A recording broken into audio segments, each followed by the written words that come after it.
non. Est-ce qu'ils en font trop sur Carlos Ghosn? Vous dites non. Raymond, tu dis non. Moi, je dis non, parce que... Cette histoire, elle fascine. L'histoire, elle fascine. Moi qui s'évade dans une malle, tout ça, je m'en fous. Pour moi, c'est de la mascarade. Il a eu des sous, il avait réussi à faire marcher ses réseaux, tant mieux. Il est parti à Beyrouth. Après, il va revenir en France tranquillement. Il en faut pas trop, il faut nous informer. Moi, j'ai envie d'être informé parce que cette histoire est folle. Maintenant, il a décidé de fuir le Japon parce qu'il pense que là-bas, il est maltraité et qu'il a découvert la prison. Malgré que le Japon soit un pays démocratique, il préfère se sauver. J'aime pas l'idée de se sauver, moi. Mais lui, il a décidé de se sauver. Maintenant, je veux que ça aille jusqu'au bout. Et surtout, moi, ce que j'ai envie dans cette histoire, j'ai envie qu'il balance des mecs. J'ai envie qu'il raconte pourquoi il en est arrivé là. Pourquoi? Parce que si c'est pour me dire, maintenant, je me suis sauvé, je suis en France, c'est très bien. Non, il faut qu'il continue. Je suis extradé, et dans 2 semaines, on va avoir un débat ici. Faut-il aller voir le film de Carlos Ghosn? Ça marche pas comme ça. Moi, j'ai envie qu'ils disent les choses. Il a raison. Ça marche pas comme ça. Il a raison. Ça fait de l'homme. Raymond, qui s'offusque de tout. Là, un mec qui a plus que des millions, et puis il change de pays, tout ça, finalement, ça m'intéresse pas plus que ça. C'est hallucinant. Ça m'intéresse, parce que j'ai intérêt qu'ils disent la vérité. Oui, ça t'intéresse, mais présomption d'innocence pour l'instant. C'est pas condamné encore. Peu importe, on est en train de donner... Il n'est pas condamné. Voilà quand même un homme qui, pour l'instant, a fui la justice du pays dans lequel il était malgré tout, pas condamné, mais en tous les cas, mise en cause dans ce pays-là. Il a fui, et puis maintenant, alors, c'est un show. Il a fait un show de 2 heures. Il nous a montré des trucs dans tous les sens, avec des chiffres, on n'y comprenait rien. Les journalistes étaient comme des petits garçons trop contents de tendre le micro. Et donc, on écoutait ce qu'il nous disait. C'était un one-man show. Maintenant, c'est un héros. Il y en a une qui s'est fait énormément. S'il vous plaît, il y en a une qui s'est fait énormément critiquer. C'est Léa Salamé. Voilà. Elle avait l'air trop contente à l'idée d'interroger Carlos Ghosn et elle s'est faite, la pauvre, défoncer sur les réseaux. Regardez. Votre évasion fascine absolument le monde entier. Pour beaucoup d'enfants, vous êtes l'homme qui a voyagé dans la malle. Oui.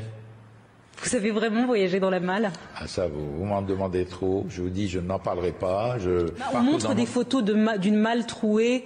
C'est des fausses photos? Alors attendez. La malle, pas la malle. Allez, un petit indice. Tout le monde rêve de savoir ça. Oui, mais enfin, au contraire, il faut maintenir le suspense. Il faut que les gens continuent. En tout cas, vous m'envoyez pas. Ça, vous me dites pas que c'est faux, la malle. Faut maintenir le suspense. C'est Steve McQueen dans La Grande Évasion. Faut maintenir le suspense. De quoi on parle? Et vous savez que ça sera une série bientôt sur Netflix dans 2 ans. C'est hallucinant. Jean-Michel Maire. Vous retirez l'histoire de la malle. Il serait parti avec un jet privé comme tout le monde, enfin comme tous les gens qui sont puissants, etc. Ça n'aurait pas fait un tel buzz. Là, les seules questions qui reviennent, et c'est le seul domaine dont il ne veut pas parler, c'est l'histoire de la malle. Est-ce qu'il y avait des trous, comment il a mangé, etc. C'est pas vrai, c'est faux.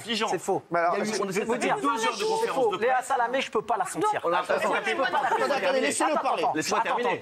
S'il vous plaît. Vraiment, qu'est-ce qui se passe? Même en peinture, je peux pas la voir. Je déteste. Elle est gentille, mais c'est mon avis et je donne mon avis. Sauf que là, il y a l'histoire de la malle qui fait le buzz. C'est vrai, il n'y a pas les enfants. Vous comprenez qu'elle soit fait défoncer? C'est ses enfants chez elle. Oui, parce qu'elle a dit des bêtises. La malle, c'est ses enfants à elle qui sont Regardez contents sur d'une malle. Twitter, parce que les gens vous rejoignent sur Twitter et sur les réseaux sociaux. Regardez, Léa Salamé devant l'héroïsme de Carlos Ghosn.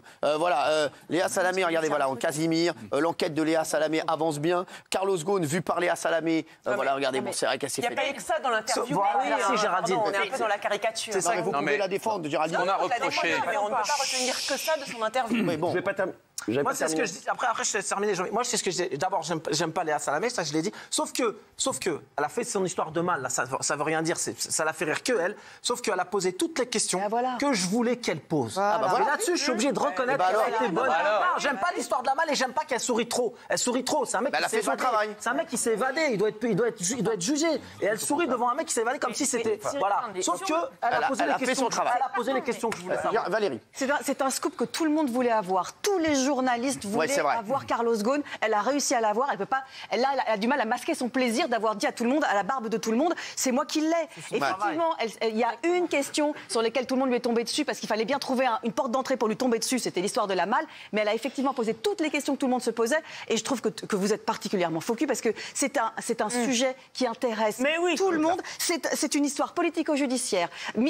Tous les ingrédients sont là. Il y a le ministère de la Justice. Moi, ça me fascine. Il y a le ministère de la Justice là-bas. Il y a le ministère de la Justice ici. Il y a de la politique. Il y a de l'évasion. Il y a tout. Tout le monde ne va pas réagir sur tous les sujets, parce que le ce soir. Donc, pour terminer, 2 secondes, ce que je veux dire aussi, c'est qu'hier, on s'est tapé 2 heures d'interview qui étaient indigeste, on n'entendait pas les questions parce qu'il n'y avait pas de micro. Les questions étaient parfois, les réponses étaient parfois en anglais, en français, on ne comprenait pas. Et puis, excuse-moi, le matin même, l'Iran avait frappé l'Irak. Mais il y a eu Trump après. Ça m'intéresse un peu plus de savoir l'escalade, qu'il y aura une guerre entre les États-Unis et l'Iran, que de savoir si c'est parti dans le Sauf que là, C'est mal fait que ça n'a pas d'intérêt. Isabelle. Il y a tout dans l'affaire Carlos Ghosn. Il y a du romanesque, il y a de tout. Non, mais Donc, on est obligé de s'intéresser à cette affaire, indépendamment du fait qu'il y a un procès. En revanche, tu t'es trompé. Qui a quelque chose d'intéressant à dire?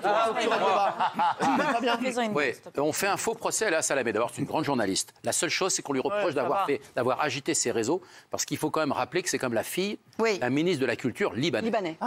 Évidemment. Donc, on lui a un peu reproché cette information pour amener le personnage de Carlos Ghosn, justement, à France Inter. Ça, c'est une info que j'avais pas. Bravo, Fabien. Absolument, c'est très important de le préciser. On va voir ce qu'en pensent les gens. Tiens, voilà, ce qu'en pensent les téléspectateurs. S'il vous plaît, le sondage, rapidement. Oui, 63%, non à 37%. Donc, vous voyez, ils sont plutôt de votre côté.